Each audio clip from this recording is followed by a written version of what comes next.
Hi guys, এয়া মোৰ travel কৰা 5 নম্বৰটো ব্লগ। বলক তেনে আজি মই আপোনালোকক লালকিল্লা দেখাওঁ। বেছি কথা নাপাতো, ডাইৰেক্ট পইণ্টলৈ যাওঁ নে কি কয়।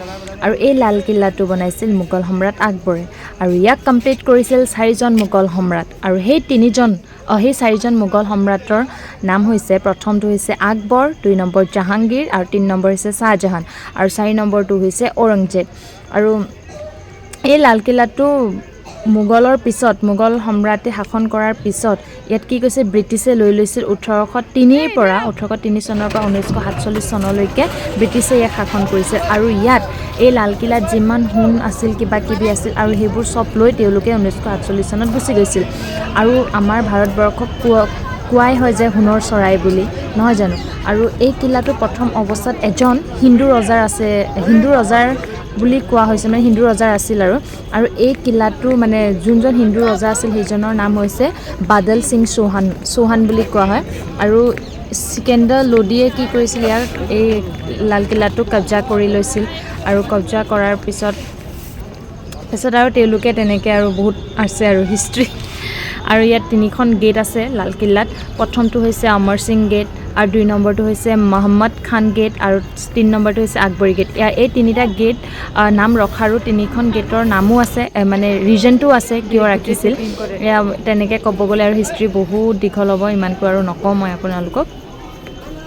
আৰু এটা মই আপোনালোকক বস্তু দেখাম। ইয়াত ধুনীয়াকৈ মই ৰিলচ অকণমান বনাই ল'লোঁ, যিহেতু বহুত এটা আশা আছিল। মই কৈ আছোঁ লালকিল্লা কিতাপত পঢ়ি থাকোঁ বা মোবাইলত দেখি থাকোঁ, তাৰ বিষয়ে শুনি থাকোঁ লালকিল্লা, কিন্তু যিহেতু যোৱা নাছিলোঁ। আৰু ধুনীয়াকৈ অলপ গ'লোঁ, ফটো ভিডিঅ' লগৰখিনিৰ লগত বনালোঁ।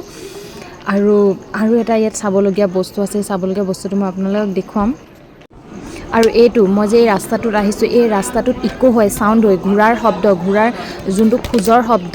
আৰু কোনোবা যদি শত্ৰুৱে যদি ইয়াত আক্ৰমণ কৰিবলৈ আহে, তাৰ ওপৰৰ পৰা মানে এই ৱালটো দেখিছেনে মোৰ এই সেই কিনাৰৰ ৱালটোৰ পৰা, মানে তাৰ ওপৰৰ পৰা গৰম তেল ঢালে,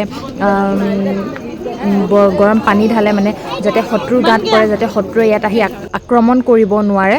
তেনেদৰে তেওঁলোকে মোগল সম্ৰাটসকলে বনাইছিল বুলি কোৱা হয়। আৰু প্ৰথম ফ্ৰণ্টত মানে এটা মানে পুখুৰী নহয়, মানে নদী টাইপে হয় নেকি, ইমান ভালকৈ ময়ো নাজানো। আৰু সিফালে তাত ঘঁৰিয়ালে হয় চাগে, ঘঁৰিয়াল মেলি থৈ দিছিল যাতে কোনো শত্ৰুৱে আহি ইয়াত আক্ৰমণ কৰিব নোৱাৰে বুলি, তেনেকৈ। আৰু ইয়াত ঔৰংগজেবে কি কৰিছিল, মই আপোনালোকক জেলটো দেখুৱালোঁ নে নেদেখুৱালোঁ পাহৰি থাকিলোঁ। এটা জেল আছিল, ঔৰংগজেবে নিজৰ দেউতাকক কি কৰিছিল, এই জেলটোত বন্ধ কৰি ৰাখিছিল। আৰু ইমান ধুনীয়া এখন ঠাই যে এক্সপ্ল'ৰ কৰিব পাৰিলোঁ, চালোঁ, তাৰ বিষয়ে জানিলোঁ, সেইখিনি বেছি ভাল লাগিছে। তাৰ উপৰি ৰিলচ অকণমান বনাই ল'লোঁ।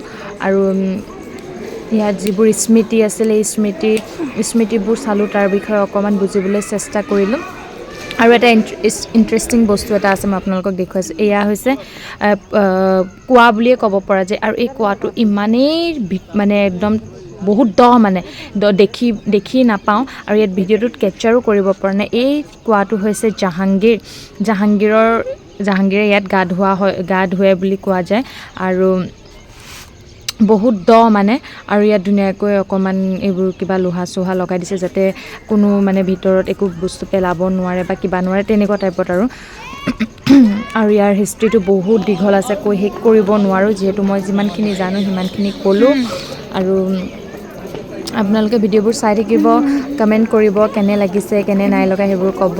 আৰু যিহেতু এইটো ঠাণ্ডা দিনৰ ভিডিঅ', মই আগতীয়াকৈ কৈছোঁ আপোনালোকক। আৰু আজিলৈ বাই বাই, নেক্সট আকৌ লগ পাম ভাল ভিডিঅ'লৈ, বাই বাই।